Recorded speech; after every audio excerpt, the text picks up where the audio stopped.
De mémoire, je crois que c'est le déconfinement du 11 mai de l'année dernière était beaucoup plus clair d'une certaine façon, parce qu'on a ouvert, point.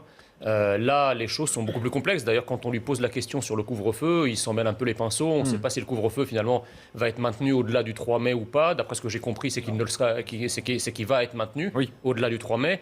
Maintenant, bon, après, on peut s'interroger sur la règle des 10 km, par exemple. Aucun Français la comprend. C'est-à-dire qu'en fait, vous pouvez aller dans un parc bondé qui est à 3 km de chez vous et aller vous balader dans une forêt tout seul qui est à 20 km de chez vous, vous ne pouvez pas le faire.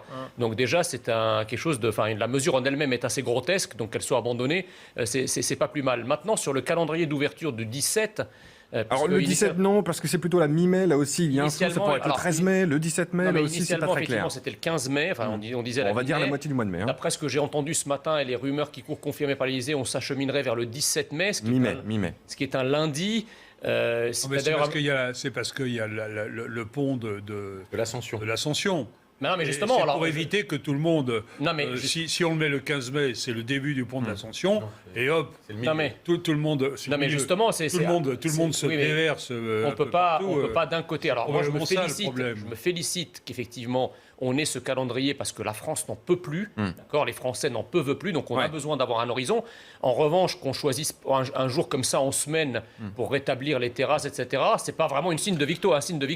Il y a quand même un certain malaise. Et juste, je termine. Pourquoi il y a un certain malaise? Parce qu'en fait, ce déconfinement est fait indépendamment de l'état pandémique. C'est-à-dire que tout le monde s'accorde à dire que la pandémie n'est pas finie, que le virus continue à circuler, que le nombre de contaminations est tellement élevé.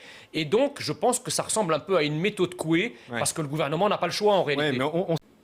C'est-à-dire que la communication du gouvernement sur l'AstraZeneca, le moins qu'on puisse dire, c'est qu'elle était cacophonique. Transparente aussi, quelque part. Oui, enfin transparente dans la cacophonie, si je puis me permettre. Parce que d'un côté, vous avez effectivement le gouvernement Jean Castex qui encourage les gens à aller se faire vacciner. Vous avez une partie du gouvernement qui insiste sur le fait que les risques sont absolument minimes, même s'ils sont un tout petit peu plus élevés que d'autres vaccins, mais ils restent epsilonesques par rapport effectivement au nombre de vaccinés. Et vous avez une autre partie du gouvernement, par exemple comme Agnès Pannier-Runacher, qui, dans le sillage des déclarations de Jean Castex, vous explique que de toute façon, ce vaccin, il est amené à disparaître, qu'on va cesser de le commander, etc. etc. Donc en fait, les récipiendaires de ces informations que sont les Français, ils ne savent plus sur quel pied danser. Est-ce qu'il faut se faire vacciner, que le vaccin est sûr, comme le dit une partie du gouvernement, ou est-ce qu'au contraire, il faut attendre d'avoir les autres vaccins comme Pfizer pour se faire vacciner? Moi, je crois qu'effectivement, dans une guerre, il faut utiliser toutes les armes à disposition.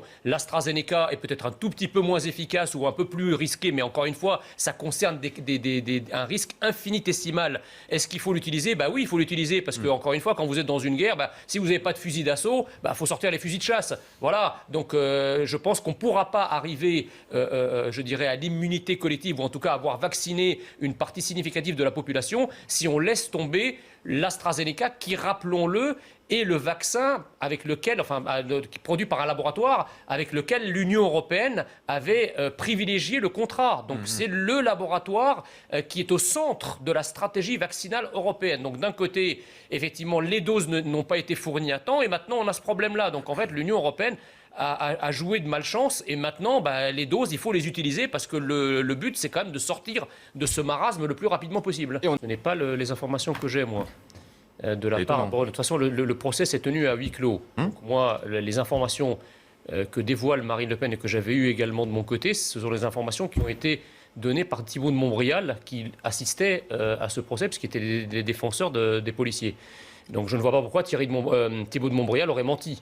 Bon, donc il y a bien eu ça. D'ailleurs, ça étonne qui est étonné que dans la magistrature, vous avez des gens, certaines personnes, certains magistrats, pas tous évidemment, mais une certaine proportion de magistrats qui sont à la fois pro-invasion, pro-invasion migratoire et qui sont pour le moins complaisants vis-à-vis des criminels et des délinquants lorsqu'ils sont d'origine étrangère. Donc ça surprend personne. Je veux dire, la magistrature est traversée de ce genre de courant. Il ne s'agit pas de jeter le discrédit sur l'ensemble de la magistrature, mais ça existe.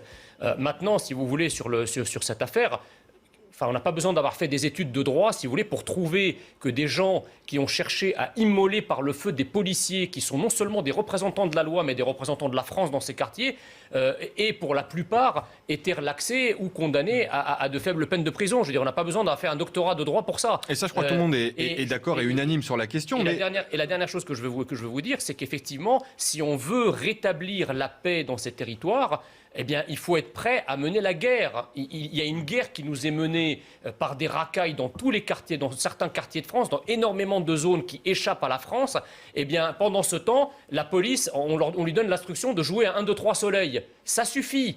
Il faut attraper toutes ces crapules qui essayent de tuer des policiers ou de les blesser. Il faut les mettre hors d'état de nuire. Et derrière, il faut des instructions claires à la justice pour qu'elle les mette derrière les barreaux pour un bon bout de temps. Ça les fera réfléchir. Tant qu'on ne fait pas ça et qu'on caresse les choses dans le sens du poil en disant mais il faut de la prévention parce que c'est des pauvres victimes qui ont été victimes de discrimination, etc., on n'arrivera à rien. Oui. Et on aura une explosion pré-insurrectionnelle et peut-être une guerre civile.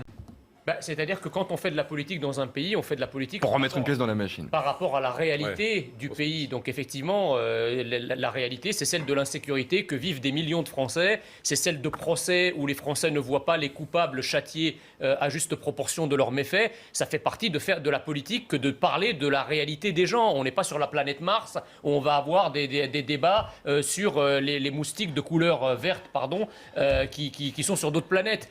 Voilà, on parle de la réalité que vivent les Français. Ça, c'est la première chose. La deuxième chose, sur la phrase qui a été prononcée par l'avocat général au procès, le problème, c'est pas qu'est-ce qu'il a dit exactement. Ah bah si, pardon. C'est ce que reproche Marine Le Pen à l'avocat général. Donc on ne peut pas déformer ses propos. D'accord, mais à supposer que nous prenions texto la citation faite par Éric Dupond-Moretti, que ça ne serait pas moins scandaleux. C'est autre chose. Vous avez en face de vous des types qui ont immolé par le feu des représentants de l'ordre, des représentants de la France, et on mobilise sur ce procès une discussion sur le thème de l'enrichissement qu'apporte l'immigration. C'est quoi le rapport ? Quelle que soit d'ailleurs la manière dont ça a été prononcé. On attend à ce moment-là un discours ferme, un discours condamnatoire de ce qui s'est passé. Pas une vague mièvrerie immigrationniste, culturaliste au sein d'un procès qui, encore une fois, concerne des faits absolument abjects. Mais on n'attaque pas la personne, on attaque la personne parce qu'elle est présidente de la République. Donc on attaque effectivement celui qui... ça a changé. Le discours de Marine Le Pen avant 2017, c'était l'UMPS, c'était la droite et la gauche, comme le rappelait Alexis Bachelet. Là, c'est Emmanuel Macron, en frontal. Emmanuel Macron, c'est la personnification de l'UMPS. C'est-à-dire qu'il ne faut pas oublier qu'en 2017... Qu'est-ce que fait Emmanuel Macron ? En fait, il agrège, c'est la chaloupe, si vous voulez, du Titanic France, c'est la chaloupe des premières classes sur laquelle vont s'agripper tous les rentiers qui ont gouverné la France ces 40 dernières années, que ce soit des rentiers politiques, des rentiers médiatiques, des rentiers économiques et financiers. Et donc ça a été en fait la der des der, si je puis me permettre, du système qui gouverne la France depuis l'arrivée au pouvoir de François Mitterrand. Alors j'entends le discours qu'il y a là, c'est pas, enfin, vous voyez, le discours de marmiton, d'une capilotade politique sans aucune connexion avec la réalité. C'est quoi la réalité ? La réalité, c'est que la France est gouvernée par un système depuis 40 ans, d'une élite qui a failli, qui a menti, qui a trahi. Le camp de la France incarné par Marine Le Pen et par d'autres, ça fait des années qu'il attire l'attention sur un certain nombre de problématiques que les Français voient mais que leurs élites ne voient pas. La question migratoire, la question de l'insécurité, la question des frontières, la question du patriotisme économique, la question de la surévaluation monétaire qui nous désindustrialise. Tout ça, ce sont des thématiques que le système en place, quels que soient d'ailleurs ceux qui l'ont incarné, n'ont jamais pris en compte.